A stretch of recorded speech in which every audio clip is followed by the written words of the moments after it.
Resumen informativo del Comité de Solidaridad Latinoamericana en Mendoza. Pueblos originarios. 4 líderes indígenas son asesinados al mes en América Latina por defender sus derechos. Bolivia. Colapso del sistema sanitario tras confirmarse varias muertes en las calles por COVID-19. Perú. El gobierno peruano abrirá centros comerciales a pesar de tener ya más de 6.600 muertos y superar los 300.000 casos positivos. Chile. El nuevo ministro de Salud, Enrique París, afirmó posible nueva ola de contagios de COVID-19 en su país. Brasil. Bolsonaro dijo frente a los rumores de juicio político: las Fuerzas Armadas de Brasil no cumplen órdenes absurdas.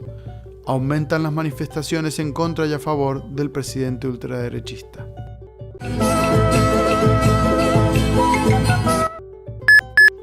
Pueblos originarios. 4 líderes indígenas son asesinados al mes en América Latina por defender sus derechos.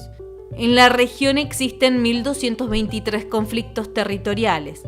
La represión y criminalización de los pueblos indígenas que defienden sus derechos ha conducido al asesinato de centenares de sus líderes.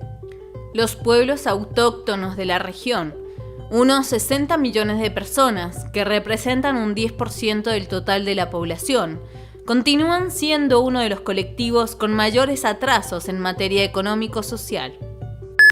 Crecen los conflictos por demandas territoriales. La secretaria ejecutiva de la comisión, Alicia Bárcena, destacó que los 1.223 conflictos territoriales actuales generaron movilizaciones que obtuvieron como respuesta represión y criminalización, como los asesinatos de 232 defensores de los territorios indígenas entre el 2015 y los primeros 6 meses del 2019. Esas cifras representan una media de 4 asesinatos al mes en la región. Bárcena recordó que el nivel de pobreza de la población indígena es mayor que el de la no indígena y que las desigualdades salariales entre ambos grupos poblacionales son mayores según el nivel de escolaridad y género. Debemos terminar con la cultura del privilegio, que naturaliza las desigualdades, las discriminaciones y que hemos heredado de la colonia.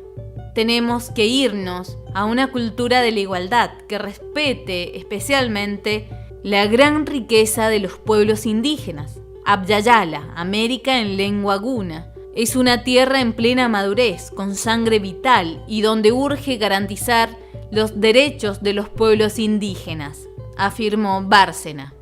Líder indígena en Perú. El coronavirus está matando a los ancianos conocedores de la Amazonía.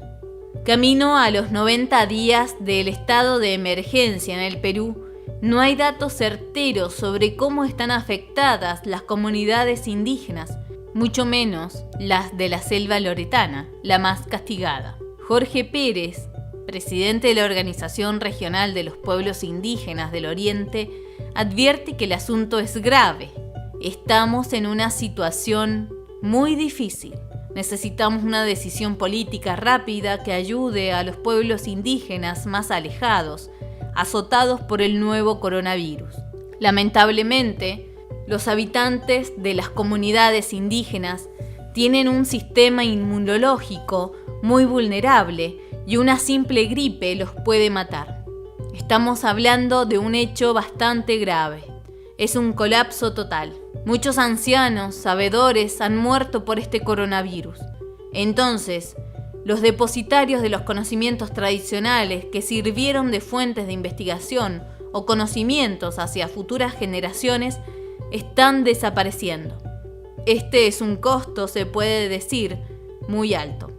En Colombia, denuncian el asesinato de 167 indígenas durante el gobierno de Duque. El Instituto de Estudios para el Desarrollo y la Paz, INDEPAZ, presentó este 9 de junio un informe sobre los asesinatos de líderes indígenas en el periodo del 2016 al 8 de junio del 2020, en el cual señalan que han sido asesinados 269 líderes indígenas.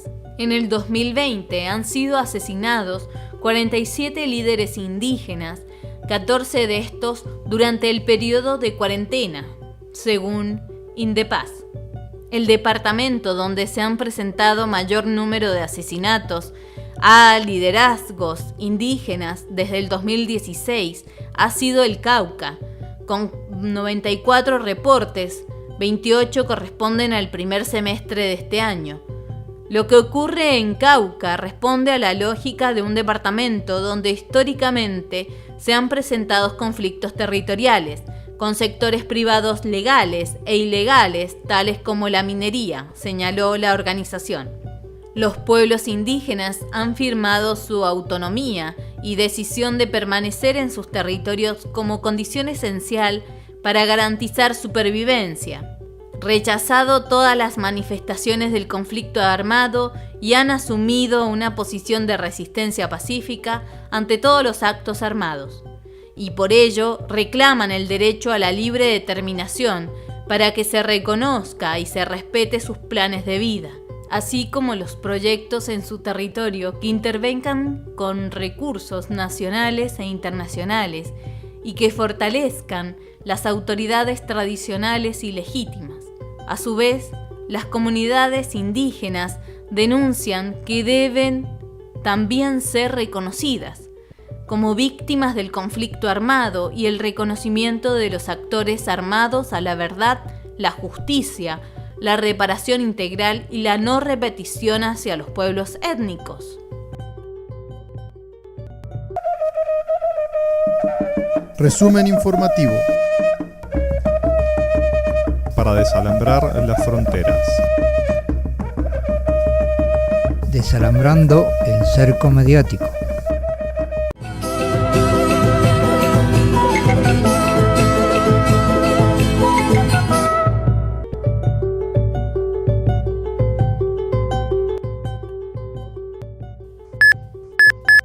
Bolivia. Colapso del sistema sanitario tras confirmarse varias muertes en las calles por COVID-19. Las denuncias médicas sobre el colapso de los hospitales en Bolivia comenzaron a confirmarse con muertos por coronavirus en las calles, frente a los centros asistenciales o en sus casas. Los casos fueron registrados en La Paz, Cochabamba y Beni, mientras que en Santa Cruz, los enfermos deben esperar que alguien fallezca para ser internados. No nos atendieron, estábamos aquí en la puerta del Hospital Cochabamba, desde las 7 de la mañana. Nos han dicho que están haciendo rotación de personal. Lamentó el nieto de una anciana sospechada de tener COVID-19 que murió este domingo en la puerta de ese centro asistencial. Hubo 6 casos de enfermos de coronavirus que murieron este domingo en las calles debido al colapso de los hospitales. Perú. El gobierno peruano abrirá centros comerciales a pesar de tener ya más de 6.600 muertos y superar los 300.000 casos positivos. El presidente de la República, Martín Vizcarra, anunció que el gobierno aprobará una norma que permite a los centros comerciales abrir sus tiendas y atender al público. Que nos interrelaciona a nosotros como gobierno y el sector privado es sobre la necesidad de tomar decisiones prontas respecto al comercio que se realiza en los centros comerciales y en los conglomerados. Vemos que es una necesidad de la población que estas actividades se reinicien, no solamente del que necesita vender, sino también de la población que necesita adquirir estos recursos que se expenden en los conglomerados, como también en los centros comerciales. Entonces, tenemos que reiniciar las actividades de los centros comerciales y estos grandes conglomerados, y por eso en la reunión aprobaremos el decreto supremo del reinicio de actividades de estos comercios tan importantes. El jefe de Estado señaló que la ministra de la Producción ya sostuvo reuniones de coordinación con los dirigentes de los conglomerados y los alcaldes de los distritos donde se ubican para ultimar detalles en estos días. con el objetivo de que se cumplan los protocolos que se establecerán en el decreto supremo. Indicó que los empresarios de los centros comerciales o los dirigentes de los conglomerados tienen que prepararse y organizarse de tal forma que se pueda ir a comprar de manera segura. El gobierno peruano realiza una nueva fase de apertura económica, en tanto el país ya tiene más de 6.600 muertos y supera los 300.000 casos positivos. Vaya, así que ir al shopping es una necesidad urgente. Parece que las ganancias de los grandes conglomerados es mucho más importante que la vida del pueblo peruano. Chile. El nuevo ministro de Salud, Enrique París, afirmó posibles nueva ola de contagios de COVID-19 en Chile. El nuevo ministro de Salud, quien llegó a su cargo después de la renuncia de Mañalich, Enrique París, dio a conocer que existe la posibilidad de que en Chile se registre una nueva ola de contagio de COVID-19, como se ha visto en otros países.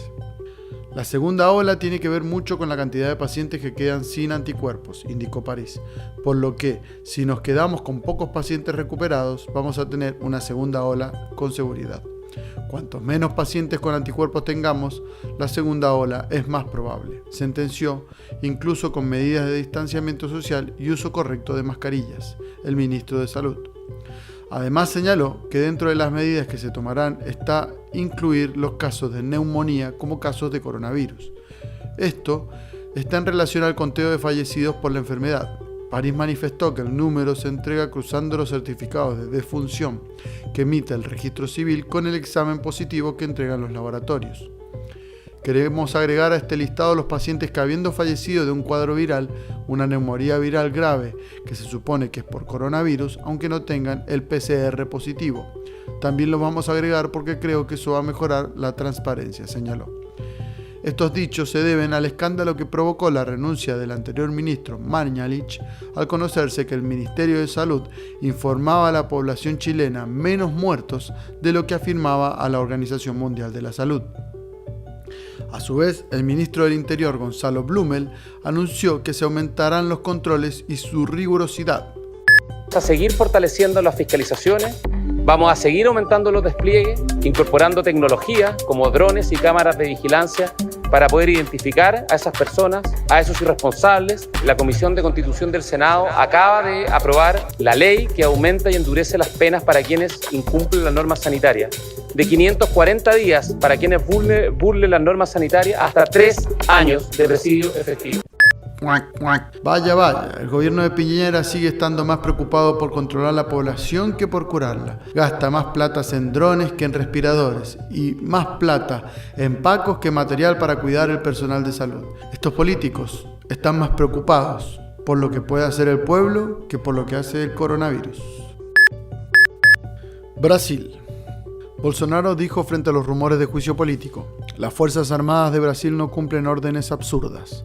Aumentan las manifestaciones en contra y a favor de Bolsonaro. Jair Bolsonaro afirmó que los militares no aceptarán el resultado de un eventual juicio político para destituirlo como presidente de Brasil. El mandatario ultraderechista expresó en un comunicado firmado también por 2 generales, el vicepresidente Hamilton Mourão y el ministro de Defensa Fernando Azevedo.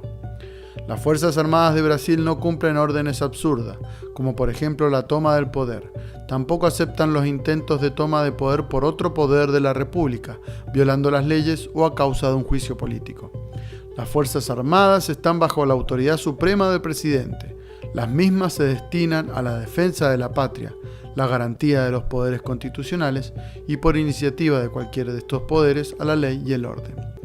El comunicado fue en respuesta a una medida cautelar del juez del Supremo Tribunal Federal, Luis Fux, que ayer determinó que las Fuerzas Armadas no son un poder moderador ante el conflicto entre los poderes ejecutivo y judicial. Los rumores militaristas se dieron en medio de la crisis que el gobierno enfrenta por la pandemia de coronavirus. Fruto de esta crisis aumentan las protestas en contra y a favor de Bolsonaro. Por tercer domingo consecutivo se replicaron protestas de simpatizantes y detractores del presidente de Brasil. Esta nueva jornada de manifestaciones llega en un momento en el que Brasil es el segundo país con más muertes y más contagios por COVID-19 después de Estados Unidos y con la mayoría de estados y municipios centrados en una arriesgada reapertura. Los contrarios a Bolsonaro, reunidos en torno a movimientos sociales, antifascistas y antirracistas, marcharon en São Paulo contra la política genocida del mandatario durante la emergencia sanitaria y su retórica autoritaria. Los seguidores del líder, por su parte, volvieron a pedir en Brasilia el cierre del Parlamento y el Congreso y una intervención militar. En las últimas semanas de protestas similares que han contado en muchas ocasiones con la participación de Bolsonaro o algunos de sus ministros. Los actos pro-Bolsonaro son objeto de investigaciones, ya que se intenta esclarecer la identidad de sus promotores y sus fuentes de financiación. En tanto preocupa que algunos de los grupos bolsonaristas están compuestos por activistas de ultraderecha o colectivos de sesgo neonazi.